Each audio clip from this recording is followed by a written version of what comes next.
12-1 बजे जब वो घर आए तो मैंने दरवाज़ा खोला, मैंने उनको खाना दिया।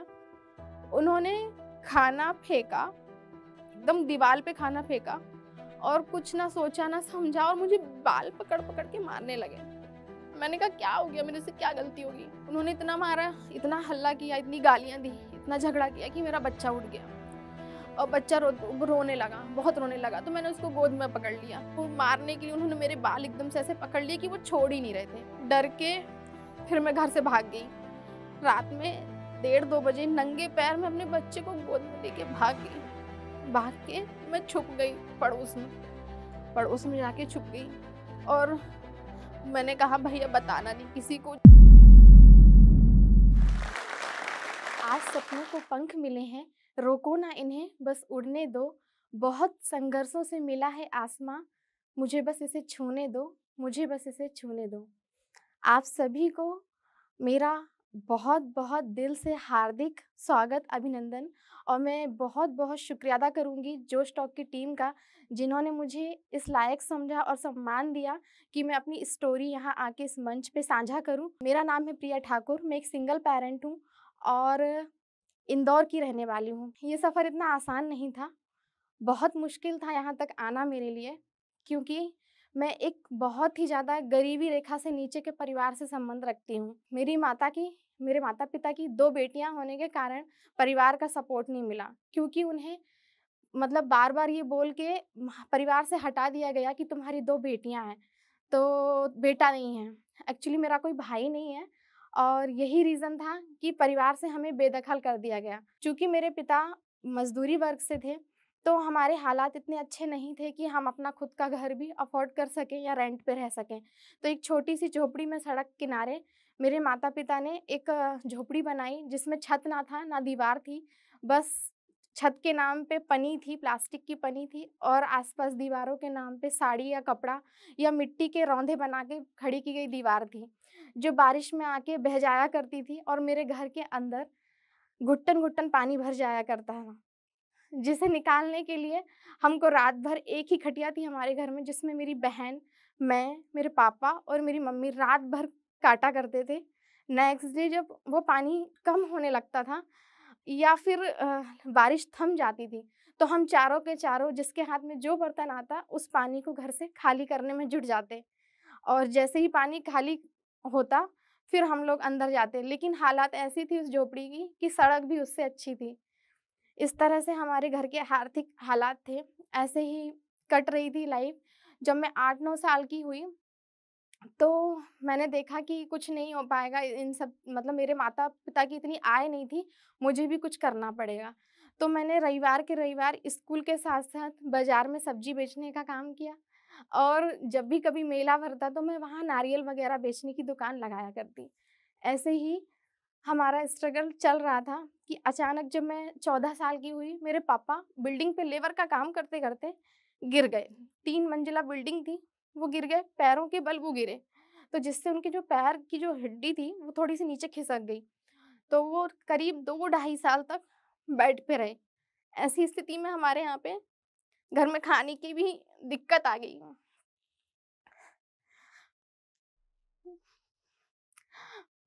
फिर मैंने स्कूल जाना कम कर दिया। मेरी मम्मी ने और मैंने, हम दोनों खेत पे काम करते, निंदाई करते, कटाई करते, छिलाई करते। एक दिन मैं स्कूल जाती, एक दिन घर के काम करती और दूसरे दिन मम्मी जाती खेत पे काम करने और ऐसे ही हमारा गुज़ारा चल रहा था। चलते-चलते मैं आपको यहाँ बता दूँ कि करीब 10वीं 11वीं तक मेरे घर में लाइट नहीं थी। हम चिमनी से पढ़ा करते थे। केरोसिन की बॉटल में मतलब चिमनी हुआ करती थी, उससे हमारे यहाँ पे हम पढ़ाई करते थे, लाइट भी नहीं थी मेरे घर में। ऐसे ही सफ़र चल रहा था कि अचानक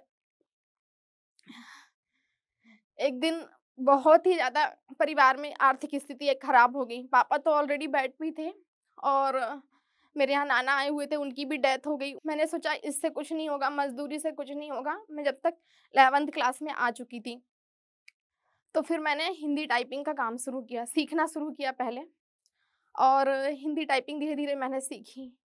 फिर मैं हिंदी टाइपिंग का काम लेने लगी। ऐसा करते-करते 12th मैंने निकाला। पढ़ाई भी की शासकीय विद्यालय से। मम्मी ने और हमने बाहर गेहूँ बीनने का काम किया। जो घरों में लोग गर्मियों में गेहूँ बीन इकट्ठा करके रखते हैं, तो उसके लिए वो लेबर बुलाते हैं कि गेहूँ धो के, बीन के, सुखा के वो काम करे। तो 1 बोरे गेहूँ को बीनने के लिए 30 रुपए मिलते थे उस टाइम पे। तो हम मैं और मेरी मम्मी एक घर गेहूँ बीनने गए। मुझे नहीं पता था कि वो किसका घर है।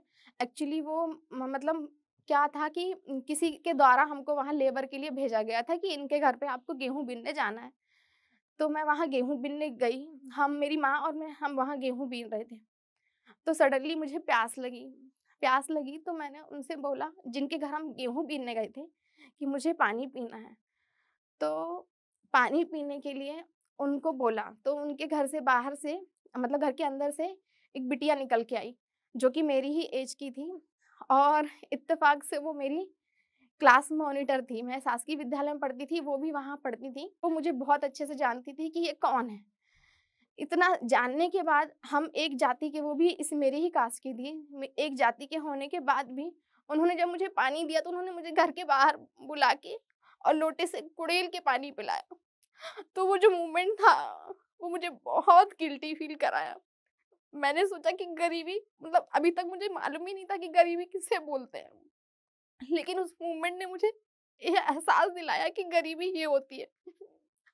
और उस दिन के बाद मैंने आगे बढ़ने के लिए अपना दिन-रात एक कर दिया। स्कूल भी जाती, टाइपिंग भी सीखती और अपना बेस्ट देने के लिए मैं जुट गई। जैसे ही मैं फर्स्ट ईयर आई, 18 साल की हुई, तो आर्थिक स्थितियाँ इतनी कमज़ोर थीं कि कुछ रास्ते नज़र नहीं आ रहे थे, और माँ-बाप के ऊपर वैसे ही 2 बेटियों का बर्डन था। तो पेरेंट्स ने सोचा कि ठीक है, और मुझे भी ऐसा लगा कि शादी हो जाएगी तो माँ-बाप के सर से एक बेटी का बोझ कम हो जाएगा। फिर मेरी शादी हुई, लेकिन शादी के बाद मुझे पता चला कि जिनसे मेरी शादी हुई थी, वो बहुत ज़्यादा अल्कोहल एडिक्ट थे। मुझे पता चला कि उनका अपना तो कोई घर है ही नहीं। वो मुझे अपनी बड़ी मम्मी के घर ले गए। मतलब सभी लोग थे, उनके रिलेटिव थे, सब लोग थे, लेकिन मुझे ये नहीं मालूम था कि इनका खुद का अपना कोई छत नहीं है, इनका भी घर नहीं है। तो जब मुझे ये जानकारी मिली, तो मैं एकदम से मैं शॉक में पहुँच गई, क्योंकि मैं वैसे ही अपनी आर्थिक स्थितियों से जूझ के आ रही थी, और मुझे उम्मीद थी कि शादी के बाद शायद मेरा जीवन कुछ बदल जाएगा, कुछ नया होगा, लेकिन ऐसा कुछ भी नहीं था। सब कुछ एकदम उल्टा था, और ऐसा लगा कि मैं एक नर्क से निकल के दूसरे नर्क में आ रही हूँ। क्योंकि शादी के दूसरे-तीसरे दिन ही मुझे ये भी पता चला कि वो अल्कोहल एडिक्ट भी हैं। क्योंकि उन्होंने शादी के पहले मुझे बताया था कि वो नहीं करते हैं ड्रिंक, बट ऐसा नहीं था। क्योंकि शादी के जब दूसरे दिन ही जब वो ड्रिंक करके आए, तो मैंने कहा, आपने तो बोला था कि आप ड्रिंक नहीं करते हो। तो बोले, नहीं, वो तो शादी की खुशी में दोस्त लोगों ने बोला तो करके आ गया। तो मेरे लिए हालाँकि ये बहुत दुखद था, लेकिन फिर भी मैंने मान लिया, क्योंकि अब मेरे पास कोई ऑप्शन नहीं था, शादी तो हो चुकी थी। फिर ऐसे ही करते-करते 4-5-6 दिन उस घर में हमने निकाले। फिर मैंने कहा, आपका घर नहीं है? तो बोले, ठीक है, तुमको घर से क्या करना है, जहाँ मैं जॉब करता हूँ, अपन को तो वहाँ जाके रहना है। तो फिर 1 डेढ़ हफ्ते बाद ही शादी के, वो जहाँ जॉब करते थे, वहाँ हम फिर चले गए साथ में रहने के लिए। वहाँ जब हम गए, तो वहाँ भी कुछ नहीं था। बस एक छोटा-सा 8 बाई 8 का कमरा था, घर गृहस्थी का कोई सामान नहीं था। तो मैं मेरी मम्मी के घर से ही छोटा-छोटा कुछ-कुछ, मतलब गंजी और जो घर के बर्तन होते हैं पकाने या खाना बनाने के, वो खरीदे।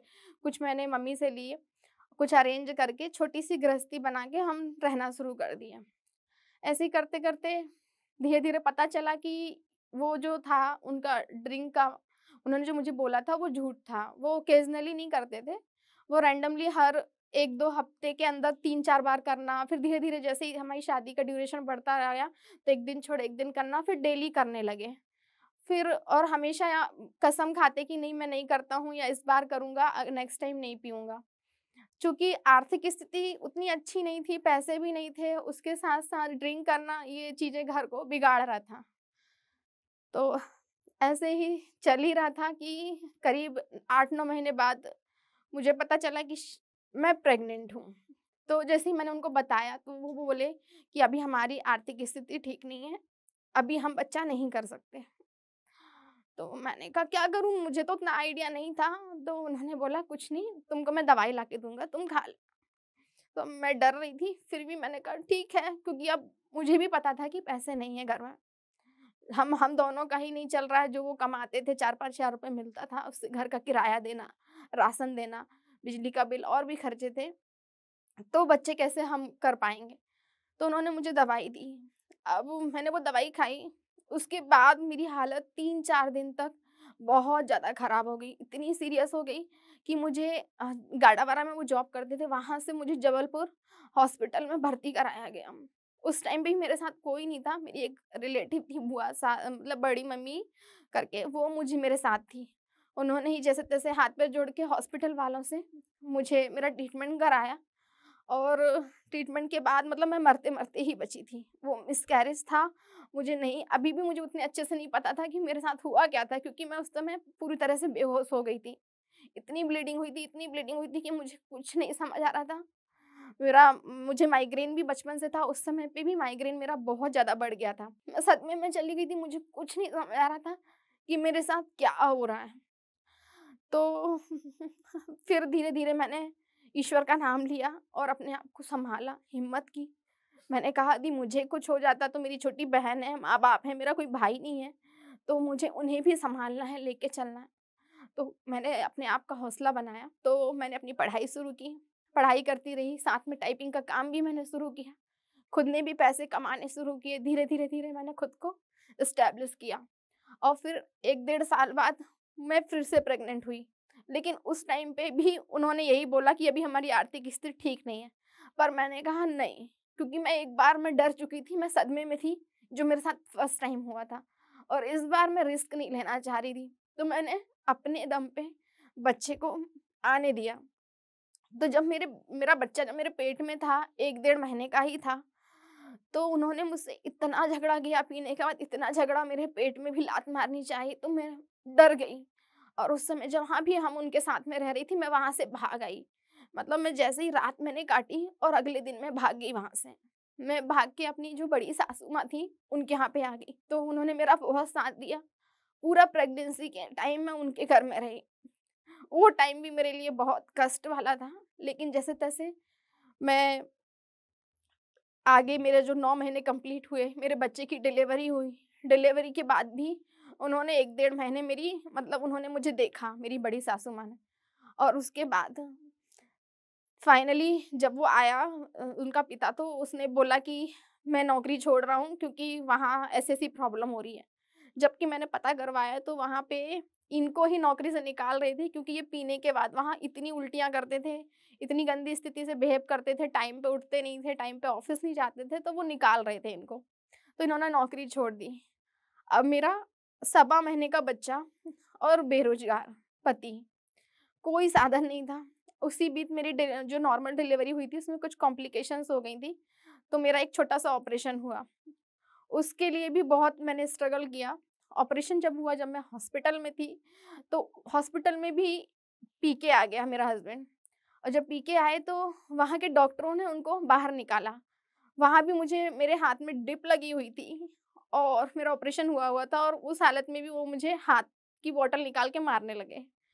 तो हॉस्पिटल के जो कर्मचारी थे, उन्होंने उनको बाहर निकाला और मेरा छोटा-सा बच्चा जो मेरे बाजू में लेटा था, उनको, और हमने हॉस्पिटल ने मेरी बहुत मदद की उस समय। कहते हैं ना कि कुछ लोग आपकी ज़िंदगी में भगवान बन के आते हैं, तो ठीक वैसे ही हॉस्पिटल के लोगों ने मेरी सेवा की। और मेरी सिस्टर आ गई थी, उसने मेरी देखभाल की और वहाँ भी मैंने 5-6 दिन निकाले।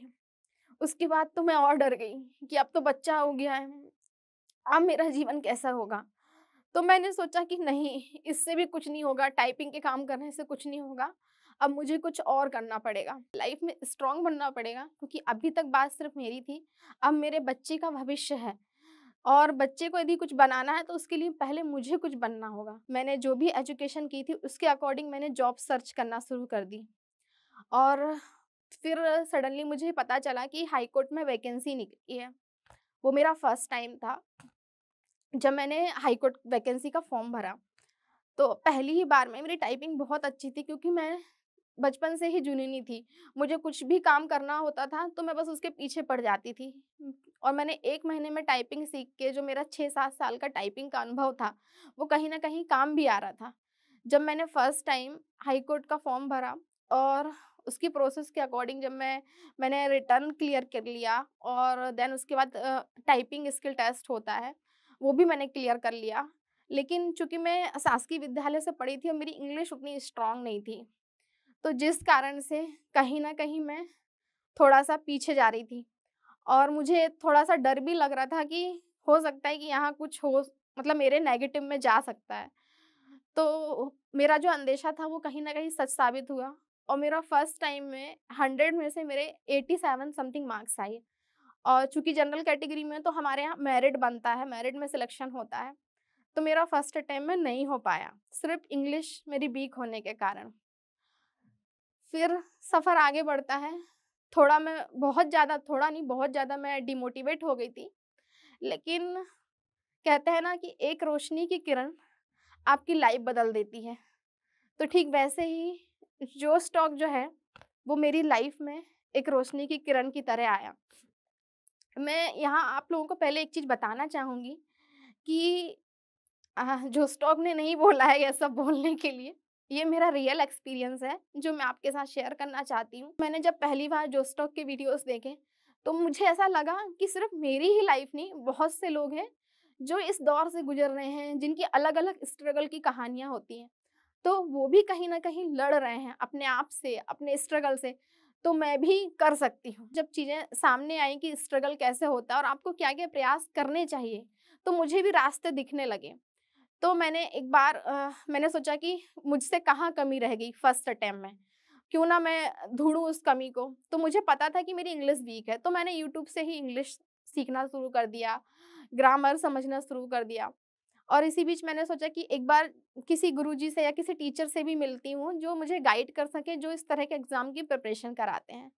तो मेरे एक टीचर थे, जिनके पास मैं गई, मैंने बताया कि मेरा एक छोटा बच्चा है, मेरी आर्थिक स्थिति ठीक नहीं है और मैं इंस्टीट्यूट नहीं आ सकती हूँ। तो आप मुझे गाइड करिए कि मैं क्या करूँ? तो उन्होंने मुझे बहुत अच्छे से समझाया, एक-एक स्टेप बताया। एक रात की बात है कि जिस दिन सारी सीमाएँ पार हो गई थीं और वो रात भी मेरे मेमोरी में इस तरह से बैठी हुई कि जिसे मैं भूल नहीं सकती। मेरा 2.5 साल का बच्चा था, 2 ढाई साल का बच्चा था, जो थोड़ी-थोड़ी चीज़ें समझने लगा था। तो जैसे ही रात हुई और 12-1 बजे, तो वो लेट नाइट आते थे, ड्रिंक करके आते थे। 12-1 बजे जब वो घर आए, तो मैंने दरवाज़ा खोला। दरवाज़ा खोला, तो वो इतने ज़्यादा ड्रिंक किए हुए थे कि उनसे ठीक से खड़ा भी नहीं हो पा रहा था। तो मैंने कहा, "आप आए हो, आप हाथ-मुँह धो लो, मैं खाना लगा देती हूँ।"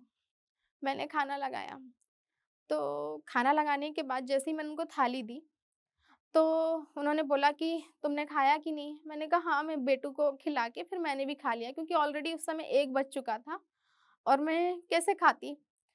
तो बच्चे को भी फीडिंग करानी होती, तो मुझे भूख लगी थी, तो मैंने खाना खा लिया था। मैंने उनको खाना दिया, उन्होंने खाना फेंका, एकदम दीवार पे खाना फेंका और कुछ ना सोचा ना समझा और मुझे बाल पकड़-पकड़ के मारने लगे। मैंने कहा क्या हो गया? मेरे से क्या गलती हो गई? बोले तुमने खाना कैसे खा लिया? तुम रुकी नहीं। तो मैंने कहा कि मुझे भूख लग रही थी। उन्होंने इतना मारा, इतना हल्ला किया, इतनी गालियाँ दी, इतना झगड़ा किया कि मेरा बच्चा उठ गया और बच्चा रोने लगा, बहुत रोने लगा, तो मैंने उसको गोद में पकड़ लिया। वो होश में नहीं थे। खड़ा होते नहीं हो रहा था, लेकिन वो मारने के लिए उन्होंने मेरे बाल एकदम से ऐसे पकड़ लिए कि वो छोड़ ही नहीं रहे थे। मेरे घर से लोग बचाने भी आए, लेकिन वो नहीं मान पा रहे थे। छोड़ ही नहीं रहे थे। इसी बीच में मेरे बच्चे को भी चोट लग गई, तो मैं डर गई। डर के फिर मैं घर से भाग गई। रात में 1:30-2 बजे नंगे पैर मैं अपने बच्चे को गोद में लेके भाग गई। भाग के मैं छुप गई पड़ोस में जाके छुप गई और मैंने कहा भैया बताना नहीं किसी को, जो फैमिली थी जिनके यहाँ मैं गई थी। फिर मैंने उनके पापा को फ़ोन किया कि ऐसी-ऐसी बात हो गई है। तो वो आए, उन्होंने जिस तरह से मामला सँभाला, लेकिन मैंने कहा मैं नहीं जाऊँगी वापस, मुझे डर लग रहा है, मैं नहीं जाऊँगी। और फिर मैंने अगले दिन अपने पापा को बुलाया, तो पापा भी आर्थिक रूप से कमज़ोर थे, तो वो भी कहीं न कहीं बहुत परेशान थे। जैसे-तैसे वो आए और उनकी शायद उस समय तबीयत ठीक नहीं थी। पैर तो उनके वैसे भी कमज़ोर ही थे, तो वो लूना से आए थे, जो लूना रहती है और उस समय ठंड का टाइम था। तो इतनी तेज़ ठंड में करीब रात का 11-12 बज रहा था। जहाँ मेरी ससुराल जहाँ मैं रह रही थी, वहाँ से मैं अपने घर नरसिंहपुर लूना चलाते हुए बच्चे को सामने बिठाल के, कड़ाके की ठंड थी और सामने कोहरा छाया हुआ था, मतलब कुछ भी नहीं दिख रहा था। बस ट्रक आ रहे थे तो उसकी थोड़ी-थोड़ी रोशनी आ रही थी। तो मैं गाड़ी चला रही थी, मेरे पापा मेरे पीछे बैठे हुए थे, सामने बच्चा था। वो रात भी मेरी लाइफ की ऐसी रात थी, मुझे लग रहा था कि बस मैं अपने घर पहुँच जाऊँ। जैसे-तैसे, डरते-डरते, क्योंकि अंधेरा इतना था कि मुझे कुछ साफ-साफ दिख नहीं रहा था। ठंडी भी बहुत थी, मुझे डर लग रहा था कि बच्चे को कहीं ठंड ना हो जाए, कहीं बीमार ना पड़ जाए या कहीं मैं गलत एक्सीडेंट ना हो जाए मेरा, क्योंकि मैंने कभी इतनी लंबी गाड़ी चलाई भी नहीं थी। फिर भी मैंने हिम्मत करके हम पहुँचे, मेरे घर पहुँचे। घर के हालात भी धीरे-धीरे सुधर रहे थे, क्योंकि मैंने भी बहुत मेहनत की थी, जॉब कर रही थी और जितना मुझसे बन पाता है अपने घर के लिए और अपने मम्मी-पापा के लिए मैं करती थी। ऐसे ही पता चला कि अब वो तो बेरोज़गार थे ही, और जब मैं अपने घर पहुँची, तो उनका कोई कॉल नहीं आया। कुछ भी हमारा संपर्क नहीं हुआ 2-3 दिन तक। ऐसी लाइफ़ जी रही थी जो मुझे खुद समझ में नहीं आ रहा था कि मेरे साथ हो क्या रहा है।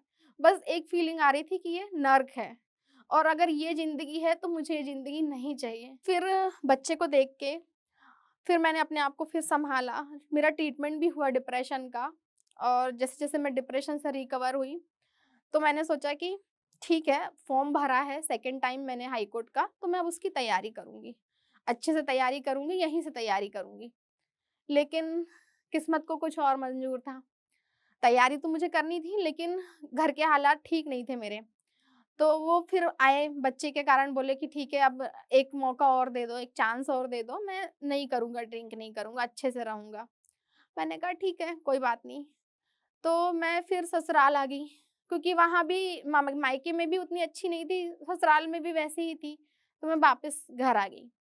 घर आके इन्होंने तो जॉब छोड़ ही दी थी, तो मैंने कहा मैं भी कब तक यहाँ-वहाँ काम करूँगी, तो मेरे पास एक सोने के कुंडल थे, मैंने वो बेच दिए, एक कंप्यूटर खरीदा टाइपिंग के लिए और फिर थोड़ा बहुत यहाँ-वहाँ से पैसा कर्ज पे लेके मैंने एक लोहे का टीन का टपरा बनवाया और उसमें अपनी टाइपिंग की दुकान खोली। क्योंकि मुझे पता है मुझे पैसे भी कमाने हैं और गवर्नमेंट जॉब की तैयारी भी करनी है और अपना घर भी चलाना है। अब कहीं पढ़ने जाऊँगी या फिर जॉब करूँगी तो वो सब चीज़ें नहीं हो पाएँगी एक साथ। तो मैंने पर पेज ₹20 ₹30 ऐसे टाइपिंग की, नेट जैसे-तैसे नेट लगवाया, स्ट्रगल करके मैंने अपनी खुद की एक दुकान खोली एमपी ऑनलाइन की और मैंने अपना काम शुरू किया। वहीं साथ में जब कस्टमर नहीं आते तो मैं पढ़ाई भी करती। ऐसे करते-करते और बहुत अच्छी चीज़ ये हुई थी कि उस समय जब नेट लग गया था तो मुझे जो स्टॉक के लिए मतलब मेरे लिए बहुत ईज़ी हो गया था उस समय मोटिवेट होना। तो वो एक मेरे लिए प्लस पॉइंट हो गया था। तो जब भी मुझे ऐसा लगता, जब मुझे रोना आता, जब मैं दुःख होती तो मैं वो वीडियो देखने लगती और जब मुझे हिम्मत आने लगती तो मैं टाइपिंग की प्रैक्टिस करने लगती और जैसा मुझे मेरे सर ने गाइड किया था उसके अकॉर्डिंग मैंने तैयारी शुरू की और फाइनली वो दिन आया जब मुझे एग्ज़ाम देने जाना था। उस दिन मैंने बस भगवान से ये बोला था कि इस बार अगर नहीं हुआ ना भगवान, तो अपने पास बुला लेना, क्योंकि अब नहीं हो पा रहा है। स्ट्रगल अब और नहीं हो पा रहा है। क्योंकि मैं हर रात जब वो पी के आते थे, तो मैं ऐसे काटती थी कि बस ये आज की रात और कट जाए, बस ये आज की रात और कट जाए। तो अब अगर इस बार सिलेक्शन नहीं हुआ, तो अब मैं मर जाऊँगी और मेरे बच्चे को भी मैं नहीं रख पाऊँगी। मतलब जो आदमी मेरा ध्यान नहीं रख पा रहा है, वो मेरे बच्चे का ध्यान कैसे रखेगा? तो मैंने एग्ज़ाम दिया, बहुत मेहनत से दिया, कोई नेगेटिविटी अपने आस-पास नहीं आने दी और फाइनली एग्ज़ाम अच्छा गया मेरा।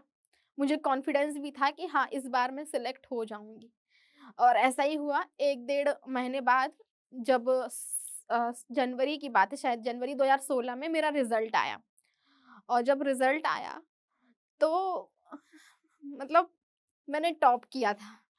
इतना अच्छा रिज़ल्ट आया कि मतलब सब लोगों ने बोला कि हाँ, मतलब किसी ने ऐसा सोचा नहीं था। मेरे आस-पास तो जितने लोग थे वो तो कभी चाहते ही नहीं थे कि मैं पढ़ाई करूँ। ये सब मुझे मज़ाक उड़ाते थे कि अरे तुम्हारा कहाँ होगा, आजकल ऐसे थोड़ी सरकारी जॉब मिलती हैं, पैसे चलते हैं, पैसे देने पड़ते हैं। कभी किसी ने बोला ही नहीं कि तुम तैयारी करो, तुम्हारा हो जाएगा। बस मुझे ही भरोसा था, उम्मीद थी कि नहीं हो जाएगा, मैं मेहनत करूँगी तो होगा। और यही हुआ कि मेरा सिलेक्शन हुआ बहुत अच्छे मार्क्स से आए। 2-3 महीने बाद मैंने मेरे ही ऑफ़िस में ही जो कंटिजेंसी से वैकेंसी निकलती है उसमें उनको जॉब पे लगवा दिया। उनको भी 6-7 हज़ार रुपए मिलने लगे थे। तो हम ठीक-ठाक चल रहा था। लेकिन उनकी जो आदतें थी वो वहाँ भी नहीं सुधर रही थी। शुरू के 2-3 महीने बस वो अच्छे थे। उसके बाद उन्होंने फिर पीना शुरू कर दिया। अब पैसे भी कमा रहे थे, तो जो 6-7 हज़ार रुपए कमाते थे उसमें से मुझे मात्र 1-2 हज़ार ही मिल पाते थे और वो बाकी सारा पीने में लगा देते थे। और कई बार तो ऐसा होता था कि वो 1-2 हज़ार भी नहीं मिलते थे, बल्कि मुझे उल्टा उन्हें देने पड़ते थे। तो ये सब चीज़ें तो चल ही रही थी, बार बीच-बीच में वो झगड़े, वो लड़ाइयाँ, वो मारपीट, वो सब चीज़ें चल रही थी। सडनली एक दिन ये हुआ कि उन्होंने ड्रिंक करने के बाद, मेरी बहन आई हुई थी राखी के टाइम पे। तो राखी के टाइम पे जब मेरी बहन आई हुई थी, तो उन्होंने उसके सामने मुझे मारना शुरू कर दिया। और जो उस समय जो सीमा थी वो पार हो चुकी थी। मैंने कहा अब तो मैंने सब कुछ कर लिया, 8-9 साल निकाल दिए, इतना स्ट्रगल किया। अब मेरे आस-पास जो लोग थे वो भी मेरे ऑफ़िस के ही थे। तो मैंने कहा अब मुझसे नहीं हो पा रहा है। फिर जब मारा-पीटी हुई तो फिर मजबूरन होके हमको पुलिस बुलानी पड़ी। पुलिस आई, उनको लेके गई और मैंने कहा अब आप भी नहीं सुधर रहे हो और अब हम नहीं रह पाएँगे, क्योंकि हमारा बच्चा बड़ा हो रहा है। 4 साल का मेरा बेटा हो गया था। तो कहीं न कहीं उनको भी लग रहा था कि शायद वो नहीं सुधर पाएँगे। तो मैंने डिवोर्स पिटीशन लगाई और उन्होंने भी ज़्यादा वो रिस्पॉन्स नहीं किया। उनको मालूम था कि वो नहीं सुधर पा रहे हैं और ना ही वो इतना सपोर्ट कर पा रहे हैं, जो एक हस्बैंड को, एक पिता को अपने बच्चे के लिए करना चाहिए। तो ऐसे ही करके हमारा डिवोर्स हो गया। डिवोर्स के बाद जो कहानी थी, मुझे लगा कि अब शायद कुछ अलग होगा। लेकिन बोलते हैं ना कि लाइफ में कुछ ना कुछ पहले से तय होता है। आप जब भी कुछ अच्छा सोचते हो तो कुछ नया आगे से तय होता है कि अब ये होने वाला है। तो डिवोर्स के बाद भी सडनली 1-2 साल तक ये बहुत ही स्वीकार कर पाना कि मेरे पति ने मुझे छोड़ दिया है और मैं सिंगल पेरेंट हूँ, ये बहुत मुश्किल था। मुझे सिटी के बारे में कुछ नहीं पता था, इंदौर के बारे में कुछ नहीं पता था, कहाँ क्या चीज़ें हैं, लोगों की नीयत के बारे में नहीं पता था।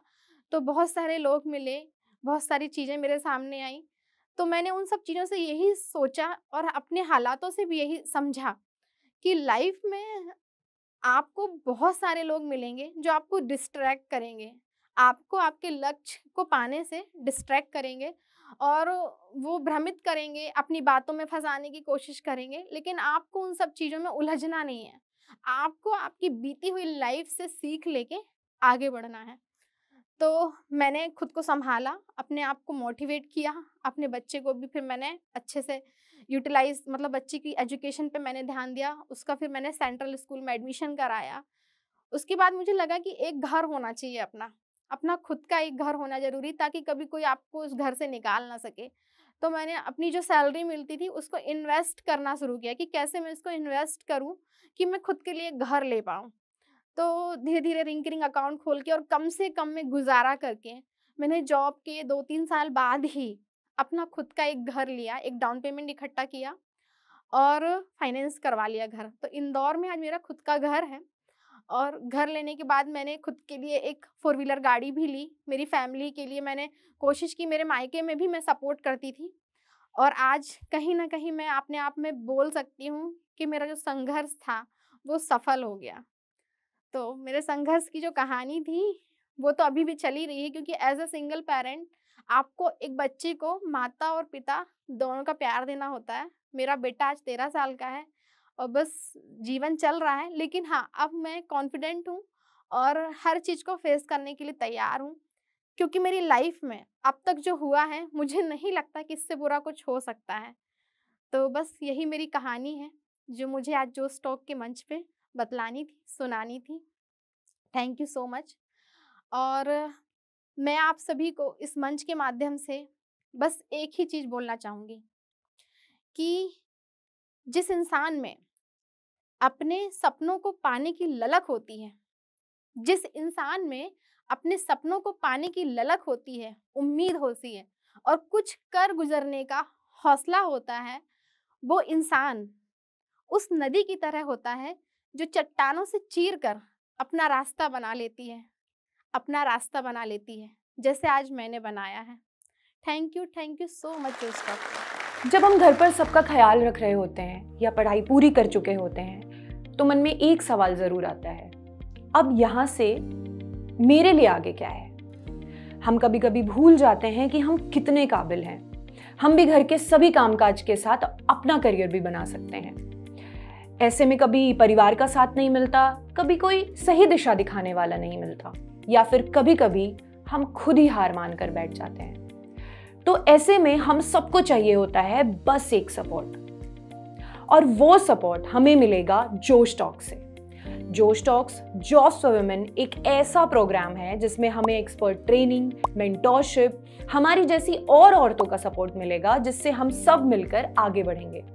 यहाँ हमें एक्सपर्ट्स ऐसे गाइड करेंगे जैसे हमारी बड़ी बहन हो। इसके लिए हमें बस एक फॉर्म भरना है, जो कि डिस्क्रिप्शन और पिन कमेंट में डाल दिया गया है। चलिए साथ मिलकर आपके सपनों की नौकरी को हासिल करने की दिशा में पहला कदम उठाते हैं। चाहे आप आर्थिक रूप से आत्मनिर्भर बनना चाहती हो या फिर नए स्किल सीखना चाहती हो, जोश टॉक्स की टीम आपकी मदद के लिए यहाँ है।